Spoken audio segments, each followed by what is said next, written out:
Expérience de mort imminente d'Amy Cole. Traduction en français. Biographie. Amy Cole est une femme américaine ayant vécu une expérience de mort imminente en avril 2003. Elle est issue d'une grande famille très conservatrice de 6 enfants. Début 2003, Amy est mariée et a des enfants en bas âge, dont un bébé de 3 mois. En 2003, avant l'expérience, elle était croyante et adhérait au mouvement religieux mormon Latter-day Saints de l'Église de Jésus-Christ. Contexte. Lors d'un voyage à l'étranger, un collègue anglophone m'a parlé de sa maman souffrante. Elle avait un cancer. Il avait des interrogations sur la maladie et sur l'épreuve à laquelle il devait faire face. Je me suis toujours intéressé aux grandes questions de la vie. Par mes recherches, j'avais déjà lu des expériences de mort imminente de personnes francophones. J'aurais voulu les partager avec ce collègue, mais la langue faisait barrage. Je me suis alors dit qu'il faudrait que je cherche un récit en anglais. En fin de journée, je rentre à l'hôtel. J'étais fatigué. Avant le repas, je m'allonge sur le lit quelques instants et je m'endors. En me réveillant un peu plus tard, j'ai un prénom qui me vient en tête, Amy. Cette pensée est forte. À ce moment précis, je ne pensais plus à l'échange que j'avais eu avec mon collègue. Au bout d'un temps, je ne prête plus attention à ce prénom et quitte l'hôtel pour me rendre au restaurant. En attendant mon repas, ce prénom m'obsédant à nouveau, je décide de faire une recherche sur Google. Je suis alors tombé sur le récit, en anglais, d'Amy Cole, récit que j'ai transmis le lendemain à mon collègue. Aujourd'hui, presque 4 ans plus tard, je découvre sur les forums de discussion que c'est une des plus belles EMI anglophones. Je décide de la traduire en français pour la partager avec des francophones. J'ai essayé de rester aussi proche que possible du récit original, mais il pourrait y avoir, par erreur, des petites différences de sens. Récit. Depuis mes 17 ans, j'avais des douleurs chroniques que les médecins avaient qualifiées de fibromyalgie. C'était devenu une existence de torture, et j'avais difficile de trouver le sommeil. Au moment de mon expérience, et même longtemps avant, j'avais atteint le point où je ne pouvais plus dormir que 15 minutes à la fois puis, je devais bouger, m'étirer et masser mes muscles dans le lit. C'était trop douloureux de rester immobile aussi longtemps. J'étais constamment fatiguée. Mon médecin a eu l'idée d'un médicament qui n'était pas utilisé habituellement pour dormir, mais qui pourrait avoir pour effet d'atténuer suffisamment la douleur pour que je puisse enfin trouver le sommeil. J'ai remarqué que lorsque j'en prenais, même en petite quantité, mon nez enflait et ma respiration devenait superficielle. C'était effrayant et inconfortable, mais le soulagement de la douleur était là, alors la tentation d'en prendre était grande. J'ai informé le médecin que je croyais avoir une réaction allergique au médicament et il a ri et dit que mon corps devait simplement s'habituer à ce médicament et que la quantité que je prenais était si faible que cela ne pourrait rien faire. Il m'a demandé de prendre 3 pilules entières. J'en ai pris un quart pour essayer. Une nuit, après une semaine de douleurs intenses et sans sommeil profond, j'ai considéré la prescription des 3 pilules du médecin et ai décidé de les prendre tout en lui faisant confiance. Je suis allée me coucher après les avoir prises toutes les 3, et en quelques minutes, j'ai commencé à me sentir engourdie. Puis l'intérieur de mes voies nasales a enflé. Je ne pouvais plus du tout respirer. Je ne pouvais plus ouvrir ma bouche. Je luttais pour avoir de l'air, mais je n'y arrivais pas. Je me sentais enfermée dans mon corps, comme momifiée. Je ne pouvais pas appeler à l'aide et cela n'a pris que quelques minutes avant que la lutte soit terminée. Il y avait une forte aspiration venant du haut de ma tête, comme un aspirateur, et un sentiment absolu de soulagement. Je n'éprouvais plus le besoin de respirer et n'avais plus la sensation d'être droguée par les médicaments. Je ne ressentais plus mon propre corps et je pouvais me déplacer très rapidement. La chose suivante dont je me souviens est d'avoir traversé une sorte de portail avec beaucoup d'autres. J'avais l'impression d'être dans une sorte de salle d'attente. Avec tous les autres qui arrivaient, j'étais curieuse, et ai commencé à les regarder arriver. J'ai vu un groupe de 3 adolescents, des garçons, passé. Ils avaient une énergie et une manière d'agir que je ressentais comme abrasives. Alors que je les regardais, il m'est venu à l'esprit qu'ils étaient morts dans un accident de voiture alors qu'ils étaient ivres. Puis, une autre femme est venue. Elle semblait avoir dans la cinquantaine ou à peu près. Elle a remarqué que je la regardais et en a profité pour communiquer. C'était un vrai moulin à paroles, elle n'arrêtait pas de parler. Je l'ai écoutée un court instant et elle m'a dit à quel point elle était fière de son corps et à quel point elle avait pris soin d'elle-même durant sa vie et combien elle était belle. J'ai remarqué qu'elle avait une couleur de peau étrange, comme si elle était allée dans une cabine de bronzage ou s'était allongée au soleil pendant trop longtemps. Ses cheveux semblaient être d'une couleur blonde artificielle et même ses seins semblaient avoir des implants, ce que je semblais savoir sans avoir à demander. Il était compréhensible qu'elle était morte d'un cancer.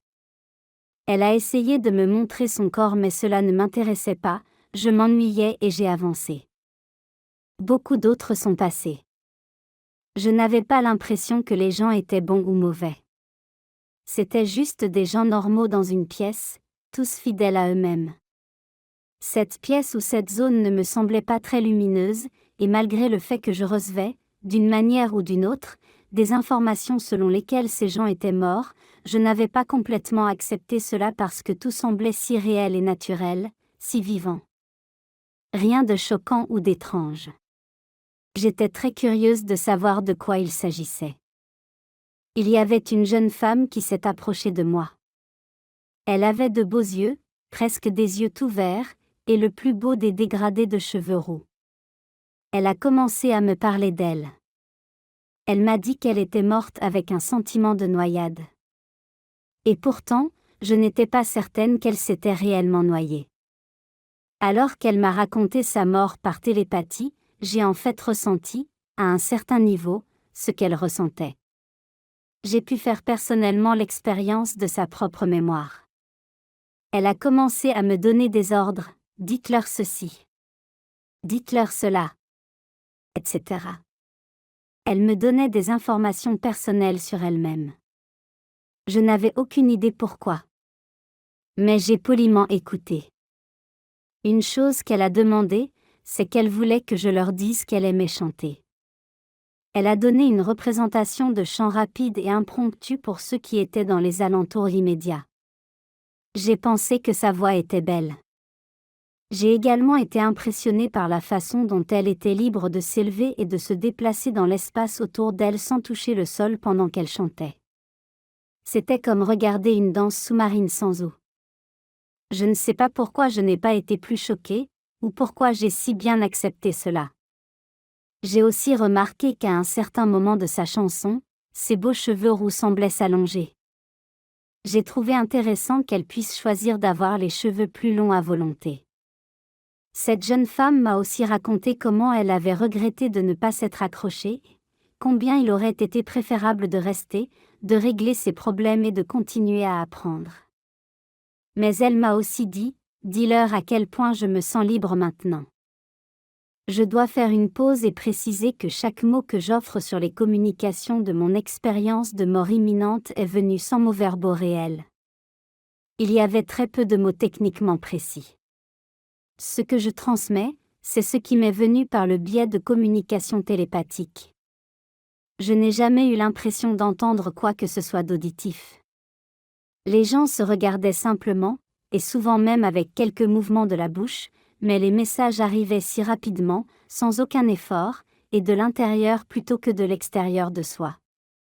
Ainsi, lorsque je cite des communications ici, je propose simplement ce qui se rapproche le plus de ce qui m'a été donné ou compris par télépathie. Je me souviens que nous nous étions rassemblés dans une salle, une zone plus grande et plus lumineuse où il y avait beaucoup d'autres présents. Tout le monde était tellement occupé à parler et à apprendre à se connaître. Cela ressemblait à une scène dans une cafétéria de lycée. Les gens semblaient même vouloir trouver rapidement d'autres personnes avec lesquelles ils étaient en relation ou avec qui ils se sentaient à l'aise, et il y avait même de petits groupes qui commençaient à se former. À un certain moment, j'ai remarqué un homme entrer dans la pièce. J'ai senti quelque chose chez lui. Je le sentais en sécurité et équilibré. Je savais juste que je pouvais lui faire confiance pour me dire ce qui se passait. Il ne m'était toujours pas venu à l'esprit que j'étais peut-être morte. Je n'étais pas certaine non plus d'avoir accepté le fait que ces personnes soient décédées. Alors, je me suis déplacée vers cet homme. Note, bouger n'impliquait pas vraiment de marcher, juste l'intention de vouloir aller. Et je l'ai approché avec mes interrogations. Qui es-tu ? Il m'a regardé, et j'ai réalisé qu'il était une sorte d'enseignant ou de guide pour ce groupe. Je savais qu'il était mort dans un accident de camion. Il avait été camionneur de profession. C'était un latino. Il m'a dit qu'il n'était pas un homme parfait, mais qu'il avait maîtrisé l'humilité. Je pouvais le sentir quand j'étais avec lui. Il m'a expliqué qu'il était venu aider pour enseigner l'importance de l'humilité à ce groupe de personnes, parce qu'elles avaient été à certains égards égocentriques dans leur vie, au point où cela avait bloqué leur propre vision et leur progression. Ils n'avaient pas été en mesure d'apprendre les leçons vitales et avaient interrompu leur propre vie, involontairement pour autant que je sache. Il semblait me dire que d'une manière ou d'une autre que ces gens s'étaient suicidés, mais sans la terminologie exacte. Cela m'a fait réfléchir, car je n'avais remarqué personne dans la pièce qui s'était pendu, avait intentionnellement fait une overdose de drogue, s'était suicidé ou des choses comme cela. J'étais un peu confuse quant à la façon dont le terme « suicide » pouvait me venir à l'esprit avec ces personnes. Mais j'en suis venue à comprendre que le mépris désinvolte de la vie ou les risques flagrants et égoïstes que l'on pourrait prendre, qu'il s'agisse de consommation de drogue, de conduite en état d'ébriété ou de tout type d'action qui pourrait essentiellement conduire à sa propre mort, est ce qui est considéré, d'une manière ou d'une autre, comme le suicide, du moins, là où j'étais. Lorsqu'un être humain se suicide en désespoir de cause, en raison de déséquilibres émotionnels ou mentaux, d'une agonie physique ou d'une dépression si grave, j'ai compris que c'était similaire au moment où une personne très âgée est si fatiguée de s'accrocher, qu'elle s'en va d'elle-même, en arrêtant simplement de manger et de respirer. Ce n'est pas puni, pour ainsi dire, de l'autre côté. C'est différent. C'est juste l'humain qui veut sortir de son cycle de vie. Je n'ai jamais été témoin de punition ou de condamnation. Le professeur a continué à offrir plus d'informations. Il a expliqué qu'en avortant leur propre vie, ces personnes auraient une période de repos, mais qu'il serait nécessaire d'apprendre ce qu'elles avaient besoin d'apprendre et que le processus ne serait pas facile. J'en suis venue à comprendre que même s'ils recevaient l'enseignement et étaient infusés d'informations bonnes et utiles là-bas, et même s'ils étaient entièrement d'accord avec ce qu'ils avaient besoin d'apprendre, qu'apprendre sans corps, c'est comme apprendre à surmonter une dépendance à la drogue sans possibilité de se droguer. Ou comme apprendre à aimer son propre ennemi sans avoir aucun ennemi.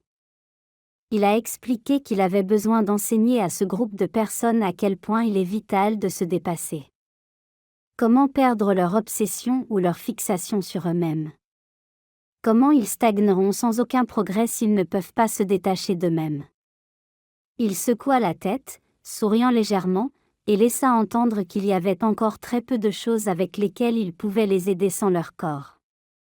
Son rôle était d'aider à inculquer avec une passion assez forte pour laisser une graine de lumière qui pourrait rester avec eux tout au long de leur séjour. Je ne sais pas s'il a enseigné en parlant ou simplement en étant là comme exemple. Je ne l'ai jamais vu enseigner comme nous pourrions l'imaginer ici.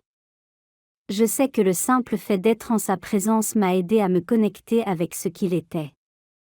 Lorsque ce professeur particulier me transmettait des informations, j'ai ressenti une secousse d'anxiété soudaine à propos de mes interrogations. J'ai alors demandé : « Qu'est-ce que c'est que ces gens ? » Il précisa plus clairement, déclarant par télépathie : « Ils sont décédés. Ils sont morts. » Je me souviens avoir demandé sans détour, techniquement parlant, si ces gens sont morts, que suis-je ? Je ne sais pas pourquoi il m'a fallu si longtemps pour comprendre ce fait, mais il faut préciser que le temps n'était pas comme ici. Donc, je ne suis pas certaine qu'il ait fallu si longtemps. Il a expliqué doucement. Vous êtes entre les deux, vous êtes comme dans le coma. Il y a encore de la vie en vous, vous n'êtes pas la même.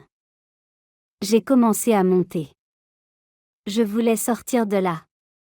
En me dirigeant vers le coin de la pièce pour partir, au moins 2 adolescents se sont soudainement précipités sur moi avec une énergie du genre « Elle est vivante ? Touche-la !»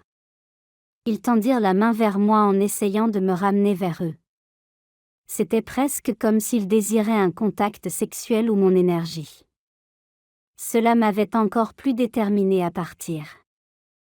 Je crois maintenant que certains des défunts, sinon tous, ont encore de nombreux désirs terrestres ou mondains. Qu'ils sortent et arrivent comme les mêmes êtres humains qu'ils étaient dans la vie. En repensant à cette partie de mon expérience, j'ai été étonnée de voir à quel point les gens terrestres peuvent être de l'autre côté. On pourrait s'attendre à ce qu'en entrant par la porte de la mort, il y aurait une illumination soudaine. Que tout le monde pourrait prendre conscience de la bonté absolue, choisissant la lumière et un nouveau départ, devenant peut-être plus angélique et purifié. Mais à cet endroit, tout le monde est entré exactement comme il était avant. Je m'étais également interrogée sur la religion pendant que j'étais là-bas, et j'ai rapidement compris que ce n'était pas important de la façon dont je l'imaginais avant mon expérience de mort imminente. Cette religion, peu importe à laquelle ils ont adhéré ou n'ont pas adhéré sur Terre, était ce qui était écrit dans leur propre cœur. Il s'agissait de savoir qui était la personne, pas quelle étiquette elle portait ou ce en quoi elle adorait ou croyait. Votre propre fréquence, votre ton et votre équation mathématique, comme je l'ai compris, était votre vérité. Tu es qui tu es. J'ai appris que nous sommes ici pour apprendre à aimer divinement. Nous apprenons à devenir maîtres de nous-mêmes en gouvernant nos propres aspects inférieurs ou plus denses de nous-mêmes, et à les amener vers l'avant et vers le haut intérieur, jusqu'à notre plus haute possibilité. Nous travaillons tous à nouveau vers l'unité, comme je l'ai conclu en partie, à partir de cette expérience. Ensuite, j'ai commencé à me déplacer rapidement et j'ai senti que j'étais en sécurité et à l'aise. Je me suis sentie enveloppée d'amour. Il y avait quelqu'un qui s'occupait de moi et je semblais être en paix absolue avec ce personnage. Il y avait tellement de lumière provenant de son visage. Je suis tentée de dire que je crois que ce guide était un homme, mais même ainsi, j'éprouvais une sensation très maternelle envers lui. C'était comme s'il était une mère pour moi. J'hésite à l'étiqueter pour l'instant avec un genre. J'hésite à étiqueter beaucoup de choses depuis mon expérience. Je ferai cependant référence à ce guide en tant qu'homme pour faciliter les choses à des fins d'écriture. Si je connaissais son nom alors que j'étais avec lui, il m'a été enlevé à mon retour dans mon corps parce que je ne m'en souviens plus. Je ne suis pas choquée de découvrir que beaucoup de souvenirs m'ont été retirés en ce qui concerne les détails personnels de mon guide. Certains de ces souvenirs que j'ai sont douloureux pour moi et m'ont donné envie de revenir. Je sens que certaines parties de mon expérience ont été voilées dans une certaine mesure. Nous voyagions vers le haut, je suppose. Ma vibration changeait. Il y a eu un grand changement de fréquence, comme si j'étais à l'écoute d'une autre station de radio sur une grande échelle. J'étais dans l'univers et on m'a donné une sorte de spectacle, comme si un professeur d'astronomie parlait de la beauté de l'univers alors qu'il était allongé, la nuit, sous les étoiles. Mais j'étais là-bas au milieu d'eux. Cependant, je n'ai pas pu emporter avec moi tout le contenu de cette partie. Je me souviens seulement que durant cette scène, j'ai vu quelque chose comme des mots et des chiffres holographiques passer devant moi, par-delà les étoiles. J'avais l'impression de télécharger les informations. Il s'agissait plus de recevoir des informations que des visuels et des détails littéraux que je pouvais transformer en mots clairs. J'ai senti à ce moment-là que je comprenais tout. J'ai compris que je ressentais la pleine vérité des lois et de l'ordre dans l'univers. Une chose à laquelle je m'accrochais était la belle mathématique de l'univers. Ces maths étaient aussi sciences. Je me souviens avoir compris qu'il y avait une sorte de mathématique suprême et parfaite qui était dans et de toutes choses qui existaient. Je me souviens qu'on m'a dit quelque chose à propos d'Einstein. J'étais tellement ravie. C'était une expérience tellement agréable. On m'a aussi montré comment il y a une sorte de mouvement d'horlogerie dans le ciel. Comment les étoiles, elles-mêmes, détiennent en fait une sorte de carte ou de clé mathématique de tout ce qui est. Tu es écrite dans les étoiles, m'a-t-on dit. Tout est. Je me souviens à quel point cette partie de mon expérience était passionnante pour moi. J'aimerais avoir une meilleure expression pour décrire à quel point cette partie était merveilleuse. On m'a également dit que cette carte dans les étoiles, ou les clés qui y sont cachées, sont connues depuis longtemps de beaucoup, et que ces choses ont été corrompues et transformées dans la plupart des cas sur notre planète, en choses mauvaises ou triviales. Mais aussi que beaucoup travaillaient pour amener la connaissance de ce système à la pureté. On m'avait appris dans ma vie que nous avions une vie à vivre. Je n'avais même jamais envisagé la réincarnation. On m'avait appris que certaines personnes ont le luxe et les merveilles les plus incroyables que l'on puisse imaginer tandis que d'autres sont testées à cause de leur esprit vaillant. Ces personnes doivent faire face à de terribles misères pour prouver leur force tandis que d'autres encore, comme de petits enfants innocents partout dans le monde, naissent pour souffrir de la famine, de la maladie, du viol, de la mutilation, voire des années et des années de torture pour mourir et ensuite obtenir leur juste récompense. Cela ne me semblait pas être un test pour moi. Cela semblait juste fou. Je n'arrivais pas à en déduire une logique. Lorsque j'ai supplié les chefs religieux pour obtenir des réponses, on m'a dit que parfois, Dieu laisse les méchants torturer les bons afin qu'ils puissent punir les méchants pour leurs actes. Tout le système me semblait juste malade. Je ne pouvais pas complètement respecter ce principe. Je voulais croire que Dieu devait être bon. Dans mon expérience de mort imminente cependant, j'en suis venu à comprendre que la plupart d'entre nous ont vécu beaucoup, beaucoup plus longtemps que nous ne pouvions même l'imaginer. Que notre vie, qui semble si longue, est infinitésimale lorsqu'elle est placée dans le tableau d'ensemble qui, d'ailleurs, ne peut même pas être encadré. On m'a montré comment chaque individu, par son libre arbitre, choisit des chemins qui le conduisent mathématiquement aux circonstances de sa prochaine existence ou vie. Que rien du tout ne siège dans l'accident ou le chaos. Que chaque aspect de nos vies est régi par des lois naturelles dans lesquelles nous nous sommes placés. En un sens, nous créons nos propres mondes. On m'a montré qu'on ne peut jamais supposer que, si quelqu'un vit une vie de souffrance, c'est à cause d'actes mauvais. Beaucoup peuvent choisir une vie de souffrance en fonction de ce qu'elle éveille en eux ou par la façon dont ils peuvent toucher les autres à partir de cette position. Nous ne pouvons jamais supposer qu'il est possible d'être précis en devinant pourquoi chaque être vit la vie qu'il vit. Je ne peux pas décrire le soulagement, le baume rafraîchissant et paisible que cette connaissance était pour moi, pour enfin rassembler cette vérité à laquelle j'avais aspiré toute ma vie. Tout cela est vraiment bon. Qu'il y a du sens et de la beauté tout autour. Que personne n'est juste en chute libre comme il le semblait avant. Que Dieu ne se contente pas de jouer avec nous à sa guise avec des idées aléatoires de tests, y compris des récompenses et des punitions qui dépendent simplement de son humeur ou de son état d'esprit actuel. Parce que même la définition de Dieu est dans ses lois. Pendant cette expérience, dans la vaste étendue d'étoiles, de planètes, de lunes et d'intelligence, j'ai connu une confiance totale que je ressentais pour la première fois. C'était un bonheur inexplicable pour moi. Je me souviens avoir rayonné de gratitude. J'avais vécu dans la peur, la méfiance et la panique pendant 30 années consécutives.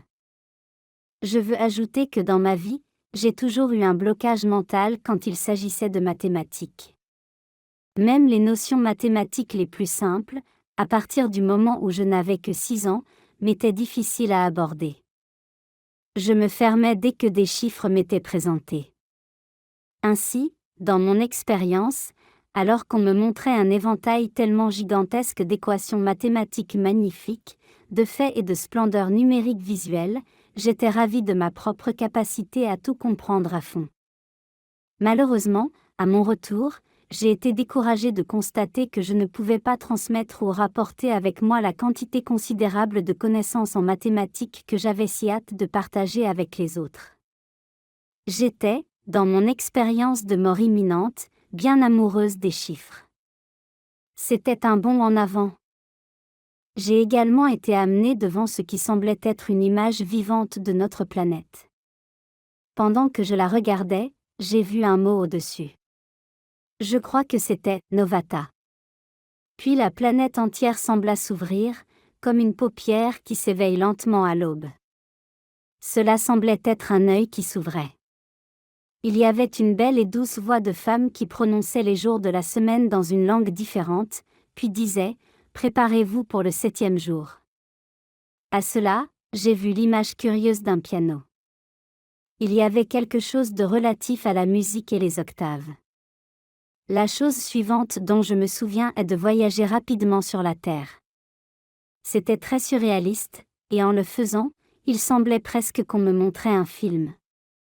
Pourtant, ce film semblait vivant, comme une vision panoramique d'une scène en direct sur Terre. J'ai perdu une grande partie de ce que j'ai vu, mais je retiens l'idée principale de ce que j'ai reçu en me déplaçant sur la planète ou en ayant éventuellement vu, devant moi, un film de la planète. Il y avait plus particulièrement des champs de culture partout. Lorsque je faisais un zoom avant et que je m'approchais, par exemple, d'un champ de blé, on me disait « La nourriture a été altérée et empoisonnée. Elle n'est plus pure. Les gens consomment de la nourriture impure. C'est la mort. » Je me sentais triste et inquiète à ce sujet et je me demandais pourquoi ou comment cela était possible. Comment un champ de blé ou de maïs peut-il être empoisonné, et pourquoi? On m'a dit que l'homme devait retourner sur terre où la mort s'ensuivrait partout. Cela m'a été dit à maintes reprises au cours de cette scène. On m'a dit qu'à mon retour, je devrais chercher de la nourriture pure, non altérée, et ne consommer que ce qui est propre. Mais j'ai quelque peu écarté cela. Je n'avais aucune intention de revenir. Mon guide était là pendant un certain moment. Encore une fois, difficile pour moi de placer tout cela dans l'ordre chronologique car le temps semblait si différent là-bas. C'était presque comme si beaucoup de choses se produisaient en même temps et pourtant, séparément. Donc, comme je l'ai mentionné, il y a beaucoup de cette expérience que je ne peux honnêtement pas ordonner chronologiquement. Il est resté avec amour comme soutien pendant que j'avais une sorte de revue de vie. Je ne me suis jamais sentie réprimandée, à aucun moment, même si je sais que j'ai parfois été très cruelle et que j'ai blessé beaucoup de personnes. J'ai perdu mon sang-froid de manière horrible avec l'un des tempéraments les plus chauds que je connaisse, j'ai eu beaucoup de mal avec le pardon, et pourtant, je n'ai ressenti que de l'amour et de la compréhension tout au long de l'examen de ma vie. Ce que j'ai ressenti, c'est qu'on me donnait l'opportunité, et comme cadeau, la possibilité de pouvoir prendre du recul et de mieux me comprendre et m'aimer. J'ai pu ressentir exactement ce que les autres autour de moi avaient ressenti au cours de ma vie. J'ai compris comment tout ce que je faisais, disais et même pensais avait touché les autres autour de moi d'une manière ou d'une autre. J'ai même pu entrer dans l'esprit et les centres émotionnels de beaucoup de ceux qui m'avaient côtoyé et comprendre d'où venaient leurs propres pensées. Comment leur point de vue personnel et leurs expériences de vie les avaient amenés aux endroits où chacun se tenait. J'ai ressenti leur propre lutte et leur propre peur, leurs propres besoins désespérés d'amour et d'approbation, leur confusion, et plus que tout, je pouvais sentir à quel point tout le monde était enfantin. Avec chaque personne que j'ai vue, y compris moi-même, j'ai pu voir et ressentir avec un esprit et un œil plus élevés. Le sentiment que j'avais envers tout le monde n'était rien de moins que ce qu'une mère aimante ressentirait pour ses propres enfants à l'âge où ils sont tout petits. C'était en fait comique par moments. J'ai pu sentir comment les anciens, comme je les appellerai, nous aident de l'autre côté. Ce sont ceux qui se sont maîtrisés de plusieurs ou de toutes les manières et aident par leur travail avec nous. Ils nous voient et trouvent tellement d'humour dans la façon dont nous faisons les choses. L'humour est tellement valorisé là-bas. Il peut sembler brutalement ennuyeux de considérer, lorsque nous sommes au milieu d'une grande dispute ou d'un drame qui se joue dans nos vies, que les aînés voient ces choses comme lorsqu'une mère voit son enfant de 2 ans qui crie, pleure et frappe un autre enfant sur la tête avec un animal en peluche. La mère ne veut pas que son enfant s'effondre, devienne hystérique et pleure. Elle est attentive à son enfant mais, en même temps, elle voit un peu de comédie dans le sérieux avec lequel l'enfant prend ce qui est généralement un drame trivial. Elle continue d'aimer son enfant et n'en fait pas un drame, espérant qu'il continuera à profiter de la journée, à vivre et à apprendre. Ce fut un grand moment d'illumination pour moi parce que j'avais entretenu l'idée sombre, au cours de ma vie, que chaque action imparfaite de ma part était surveillée par Dieu et jugée avec colère ou tristesse.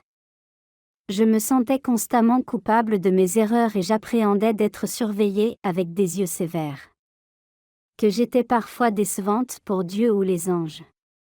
Je voulais plaire et je croyais que j'échouais si souvent. Cela avait été une façon exaspérante de vivre. Avoir la chance de voir les autres à partir d'une fréquence beaucoup plus élevée était merveilleux, c'est le moins qu'on puisse dire. Et savoir combien d'amour je ressentais en regardant ou en sentant les autres dans leur situation personnelle, m'a donné envie de vivre plus dans la joie plutôt que dans la culpabilité et l'inquiétude. Personne n'était en colère contre moi. J'ai pu explorer l'esprit ou le schéma énergétique de l'une des ennemies jurées de ma vie, quelqu'un que je ne pouvais pas imaginer pardonner par rapport à ce dont j'avais été témoin. Et pourtant, en revenant de mon expérience, je ne pouvais rien ressentir de plus qu'un flot d'amour pour cette femme. J'ai sauté sur l'occasion de lui écrire une lettre et de lui dire combien je l'aimais, et pour lui demander pardon du poids énergétique que j'aurais pu avoir sur elle à cause de mes propres pensées sombres et de ma colère. Elle aurait pu être mon propre premier-né. C'est à quel point je l'adorais à ce moment. Parce que j'étais capable de ressentir l'amour divin pour elle qui est l'essence de Dieu. Je ne pouvais pas m'empêcher de l'aimer d'une manière similaire, alors que cet amour supérieur se déplaçait à travers moi. C'était un sentiment si étonnamment merveilleux d'abandonner le fardeau de ma propre colère et de mes propres jugements que je n'avais même pas portés, pour la plupart, consciemment pendant toutes ces années. En examinant tout cela, je tiens à noter que je ressentais une partie supérieure de moi qui avait de la compassion pour le moi qui était si ignorant et juvénile. Il semblait comprendre avec quoi je travaillais, dans les moindres détails, il ne voulait que ma joie. Je l'ai ressenti envers moi-même, si cela a un sens. Je désirais que mon moi inférieur s'éveille et soit rempli d'amour et de joie. Je voulais que mon moi inférieur, semblable à celui d'un enfant, soit plus gentil, plus conscient, trouve la paix et l'équilibre. Je suis éternellement reconnaissante pour ma revue de vie et ce que j'en ai retiré. C'est un de mes souvenirs préférés. Je n'ai pas eu l'expérience de voir Dieu comme un vieil homme vêtu d'une grande robe blanche, assis sur un trône, même si, autrefois, c'était l'image la plus importante que j'aurais pu avoir de lui dans mon esprit. Durant mon expérience, Dieu était l'esprit, ou peut-être dirais-je, l'ordre en toutes choses.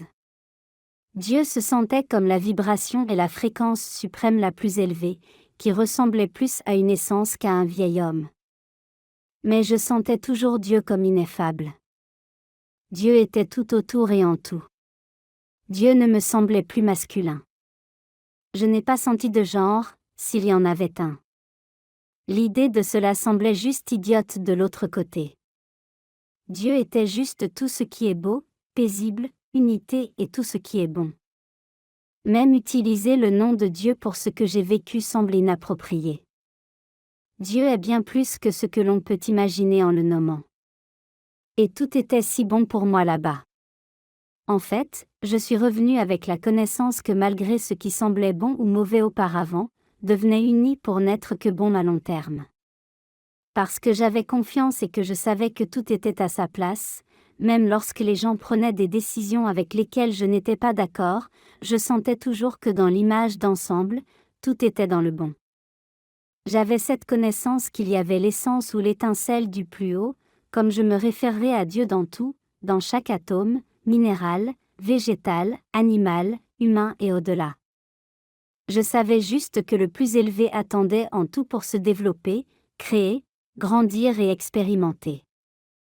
J'ai perdu tout désir d'analyser tant de choses dans la vie, comme je l'avais appris auparavant à travers des exemples religieux et probablement ma propre nature, en essayant de juger chaque petite chose pour savoir si c'était bon ou mauvais. Je n'étais plus tellement préoccupée par l'étiquette. Je ne voulais plus rien encadrer dans mes perceptions.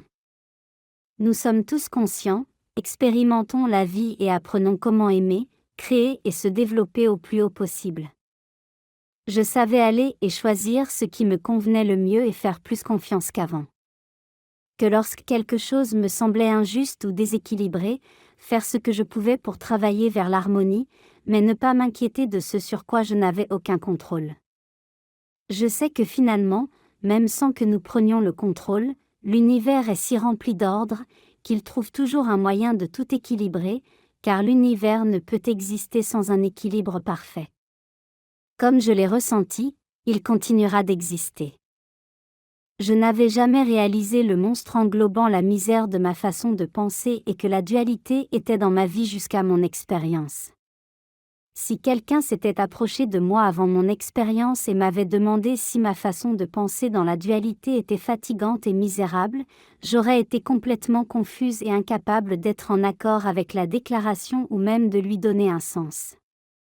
Je n'avais jamais réalisé à quel point mon esprit avait toujours essayé d'étiqueter, de juger ou de comparer d'une manière ou d'une autre tout ce que je rencontrais. Même si d'une certaine manière je pensais que c'était bon, par exemple, c'est la plus gentille, ou c'est le meilleur gars, ou cette cour est la plus jolie, etc., c'était moi qui jugeais une chose meilleure qu'une autre. J'étais dans la division. J'ai pu me déplacer sur la planète et ressentir différents continents, pays, peuples, même certains petits États, villes et personnes. Chacun possédait son propre type de vibration spécifique et son modèle énergétique. J'ai appris comment nous sommes tous constitués de tant de couches d'influence énergétique. C'était fascinant pour moi. Chaque peuple, chaque pays, chaque famille, en quelque sorte, est comme son propre organisme. Connecté à tout, mais avec l'influence de ses propres et très importants objectifs uniques. Chacun est sacré et vital. Quand j'étais avec mon guide, on m'a montré de nombreuses planètes et aussi quelques lunes. J'ai vu une planète ou une lune qui semblait être partiellement immergée dans l'eau. Il n'y a pas de mots pour décrire la beauté de ces scènes. Les couleurs étaient si vives et riches. J'ai particulièrement aimé la teinte bleue que j'ai vue. Enfin, la planète Terre s'est montrée devant moi, ou peut-être que nous nous sommes arrêtés devant elle. C'était magnifique. C'était une bille flottante, nageant juste avec la couleur. J'étais extatique d'admiration. Alors que je scrutais la planète, mon guide m'a demandé de retourner d'où je venais.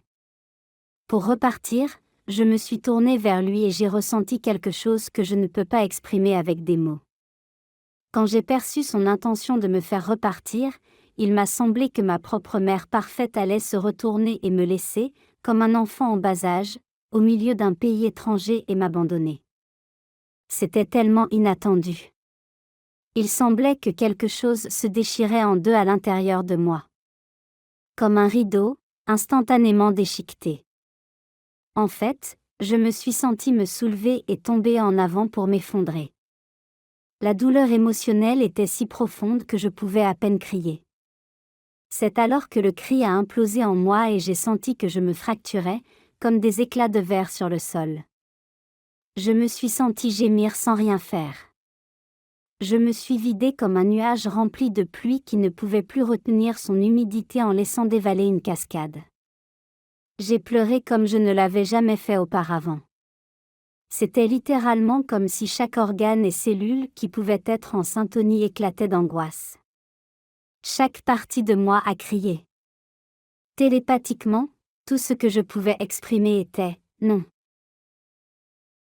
Je ne peux jamais me souvenir de cette partie de mon expérience sans larmes et douleurs piquantes dans la poitrine. Le quitter était la pire possibilité imaginable. C'était comme la seule mort qui pouvait exister. J'ai senti la séparation, la division de moi-même. La dévastation que je ressentais était insupportable. J'ai le souvenir de ressentir comme des brûlures au cœur. Il s'est approché de moi, j'ai été réconfortée et il m'a calmement encouragée à être forte. Il m'a dit de regarder à ma gauche. Au même moment, j'ai vu un bus scolaire s'arrêter au loin. Un petit enfant a été escorté et m'a été amené. J'ai reconnu que c'était ma propre fille qui, à l'époque, n'avait que 4 ans. On lui avait demandé dans son sommeil de venir en esprit pour m'aider. Elle s'est approchée de moi, m'a tiré un peu et a doucement dit d'une voix encourageante : « Mais maman ? Qui va s'occuper de nous ? » L'amour de l'autre côté, du moins selon mon expérience, est tellement plus grand, tellement plus complet qu'ici et vous êtes plus honnête avec votre amour. C'est comme cela que je l'ai vécu. Vous ne pouvez pas refuser ceux qui sont dans le besoin. Du moins c'était comme cela que je le ressentais et ce à quoi j'étais connectée. L'amour de Dieu, comme je l'appellerai, était connecté à moi et se déplaçait à travers moi là-bas. Il n'y avait aucune possibilité d'avoir pu refuser la demande de ma propre fille. Sans hésitation, j'ai répondu : « Oh chérie. Je le ferai, bien sûr. » Ma fille a ensuite été reconduite au bus. Mon guide a souri en connaissance de cause et m'a rappelé qu'il ne me forçait pas à repartir malgré ce que je ressentais. Je l'ai regardé et j'ai regardé la planète Terre, me sentant tellement effrayée, ne voulant toujours pas partir et me séparer de lui. La douleur de la division me brûlait encore. J'ai pleuré et lui ai dit que je n'étais pas sûre de pouvoir le faire. Il a dit : « Regarde à ta droite. » J'ai regardé à ma droite et j'ai vu une figure holographique. C'était ma propre mère. C'était une vue d'elle dans le futur, et elle semblait fatiguée et avait besoin d'aide. Je n'entrerai pas dans les détails ici, car je veux respecter son intimité, mais je me suis sentie attirée par cet hologramme futuriste avec le désir de le toucher ou de l'aider d'une manière ou d'une autre, même si cela ne se produisait pas actuellement. Cela m'a semblé vivant, et j'ai noté qu'en me penchant vers elle, j'avais l'impression d'être un jardinier, voulant tailler du feuillage. L'hologramme s'est estompé et mon guide a dit : « Tu vois ? C'est l'heure. Tu veux y aller ? » Je savais que je devais le faire mais j'ai quand même hésité, anticipant mon départ et la perte de cette unité. J'ai crié en sanglotant : « S'il te plaît. Je ne peux pas partir sans toi. » Il y eut une pause puis il répondit : « Très bien. » Tout à coup, j'ai senti que nous étions ensemble. Nous étions un. J'étais en sécurité et calme. Je l'ai entendu me donner un coup de coude : « Pointe ton doigt vers l'avant. Touche la planète. » Cela peut sembler étrange, mais j'ai réussi et j'ai vu dans la forme, mon propre doigt s'avancer et entrer dans le champ énergétique de la planète. J'ai senti une décharge d'électricité entrant par le bout de mon doigt et commençant à monter. Lorsqu'elle a touché la première articulation, il y a eu une sensation de traction incroyable. Comme un tour de montagne russe me propulsant vers l'avant. Après, j'étais de retour dans ma chambre noire à la maison. Mais je me sentais déconnectée de mon corps. Mon mari a dû venir se coucher, car il était maintenant là, dormant profondément. Je pouvais nous voir tous les deux. Je me suis déplacée vers mon corps et j'ai essayé de m'y connecter. J'ai essayé de le réveiller. Je n'y arrivais pas. J'ai commencé à paniquer. Je ne pouvais ressentir aucune sensation de mon corps. J'ai pressé urgemment mon mari de se réveiller en l'appelant, mais ma voix n'était pas là. J'ai continué à essayer de bouger mon corps de l'intérieur mais sans sensation de souffle ni de vie. J'ai commencé à crier à l'aide. J'ai crié. Puis j'ai senti mon guide. Je l'ai senti dire : « Tu dois te pousser encore et encore dans la région de la gorge. Cela déclenchera une libération d'énergie et il entendra. Tu dois l'obliger à te toucher afin de te connecter. » Je ne pouvais pas comprendre pourquoi cela ne fonctionnait pas, mais j'ai commencé à me précipiter dans la région de ma gorge, encore et encore, Puis j'ai entendu un bruit sortir de ma bouche alors que ma bouche s'ouvrait. C'était comme une porte grinçante qui s'ouvrait lentement. Une grenouille de bas étage gémissante qui n'arrivait qu'à expulser de l'air. Mon mari a entendu, s'est réveillé et a demandé « Amy ? Qu'est-ce qu'il y a ? Qu'est-ce qu'il y a ?» Je ne pouvais pas répondre. J'ai essayé de hurler ou de crier, mais je n'y arrivais pas. Il s'est penché vers moi et je l'ai vu me secouer.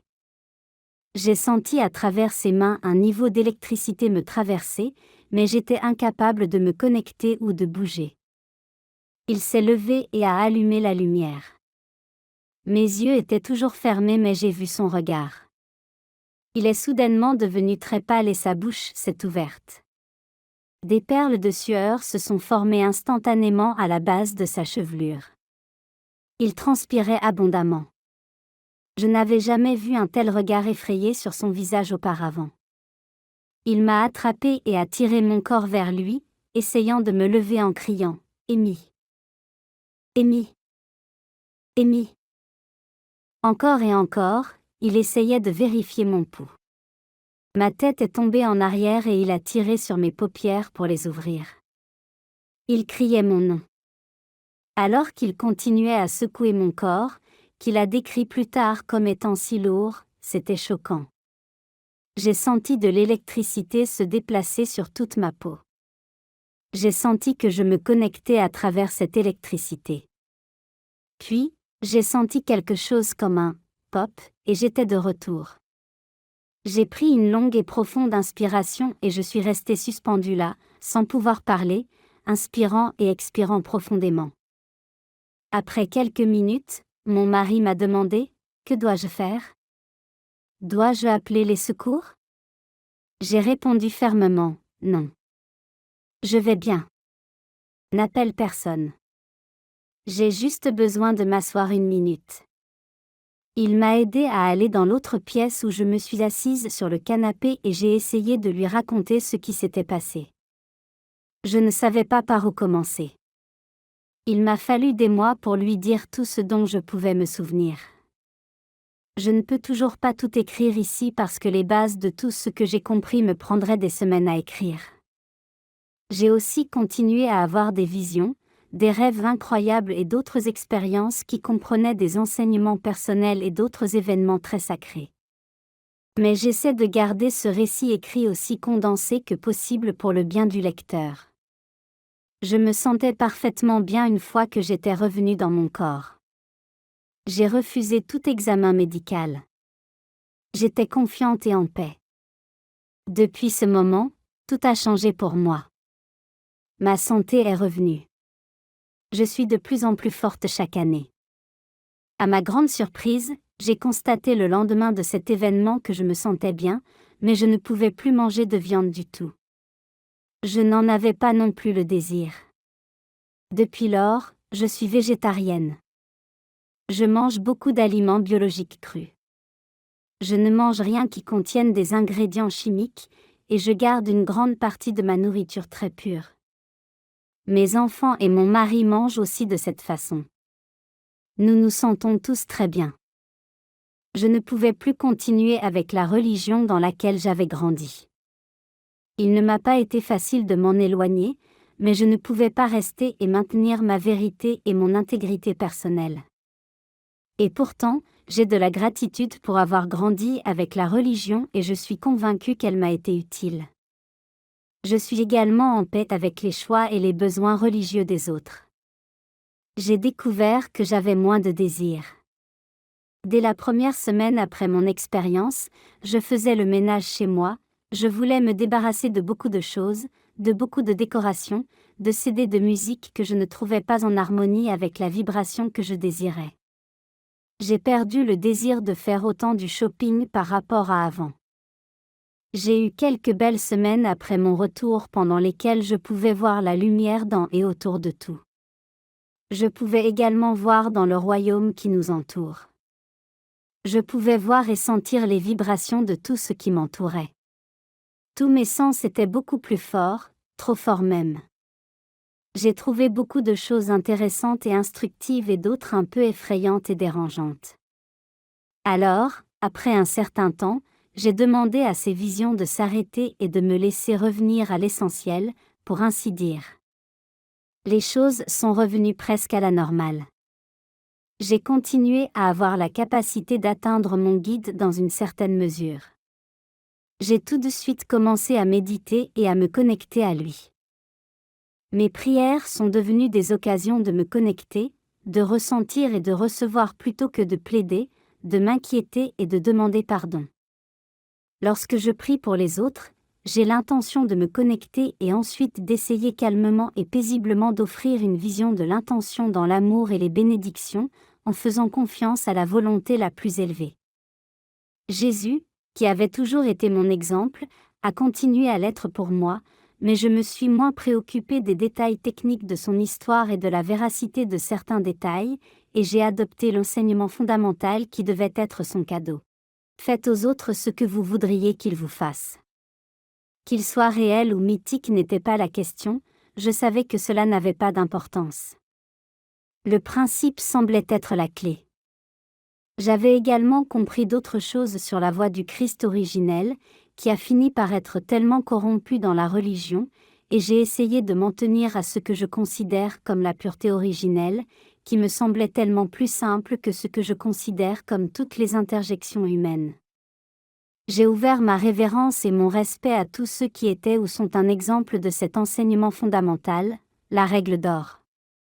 J'ai trouvé le bien, Dieu, dans de nombreux endroits et dans les enseignements de nombreuses religions et façons de penser.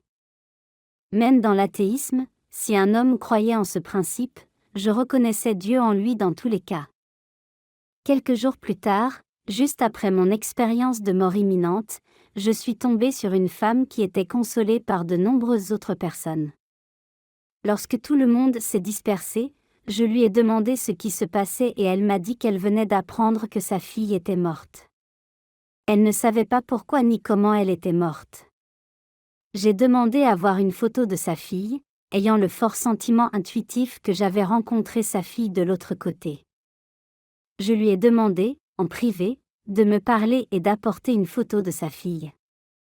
Le lendemain, elle m'a retrouvée chez moi.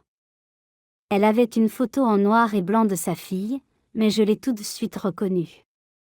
Je lui ai demandé, avait-elle une jolie couleur rousse dans les cheveux et des yeux verts tout à fait inhabituels ? Elle m'a répondu, oui, en effet. Je lui ai raconté mon expérience et comment cette belle jeune fille ou jeune femme était venue me parler et m'avait demandé de communiquer des informations à sa famille. Je lui ai raconté tout ce dont je me souvenais que sa fille m'avait dit, et tout était parfaitement logique pour la mère. Elle m'a dit que peu avant son décès, elle avait entendu dire par d'autres personnes, elle et sa fille étaient brouillées, que sa fille avait commencé à chanter et qu'elle aimait cela passionnément. Tout comme la jeune femme me l'avait dit. J'ai pu communiquer des informations privées qui ont apporté beaucoup de réconfort à cette femme. Je lui ai parlé des regrets de sa fille de ne pas avoir appris davantage pendant son séjour. Nous avons appris environ une semaine plus tard, par le médecin légiste, comment elle était morte, ce qui a confirmé pour moi ce que la jeune femme de l'autre côté m'avait dit sur sa mort et sur ce qu'elle avait vécu. Beaucoup de choses merveilleuses se sont produites depuis mon expérience. Il serait trop long de les partager ici, mais c'est la meilleure chose qui me soit arrivée. Je me débats toujours avec mes propres problèmes personnels, je me sens seulement plus éveillée et plus consciente, avec des capacités et une compréhension qui ont augmenté. J'ai appris après mon retour, pendant la méditation, que j'avais été attirée dans le portail spécifiquement avec d'autres personnes qui avaient fait le choix d'y aller par elles-mêmes, à leur propre perte. Parce que j'avais pris pendant de nombreuses années des médicaments puissants pour mes problèmes de santé qui me tuaient lentement et que je me suis longtemps considérée comme une victime impuissante. Je dépendais de sources extérieures pour régler mes problèmes, au lieu de réaliser mon pouvoir de transformation intérieure. Dans ma douleur et mes chagrins, je suis devenue totalement égocentrique et stagnante dans tout progrès personnel. J'ai donc appris, en voyant les autres qui étaient passés de l'autre côté, que je devais me laisser aller et abandonner mon histoire personnelle de victime. J'ai abandonné toutes les étiquettes que les médecins m'avaient données pour mes problèmes de santé et j'ai laissé tomber mon histoire de ce que je pensais être. Je travaille sur l'humilité et j'essaie de m'ouvrir à l'apprentissage et à la croissance. J'ai pris l'entière responsabilité de ma propre souffrance et je n'ai blâmé, ni rien, ni personne. J'ai essayé de ramener ce dont je me souviens comme étant l'amour parfait que j'ai expérimenté de l'autre côté et de devenir un avec lui. En raison de la relation très intime que j'ai entretenue avec la souffrance, la confusion et la peur tout au long de ma vie, mon espoir, en autorisant finalement mon expérience de mort imminente à se poursuivre, et qu'elle puisse être utile à d'autres personnes qui peuvent s'identifier à tous les niveaux de douleur, physique, émotionnelle, mentale ou spirituelle. Je n'aurais pas voulu que ce genre de partage me soit refusé il y a des décennies, alors que j'aurais pu reprendre espoir grâce à quelque chose comme cela. Ainsi, avec une certaine trépidation, je vous offre mon expérience de mort imminente. Avec amour, Amy.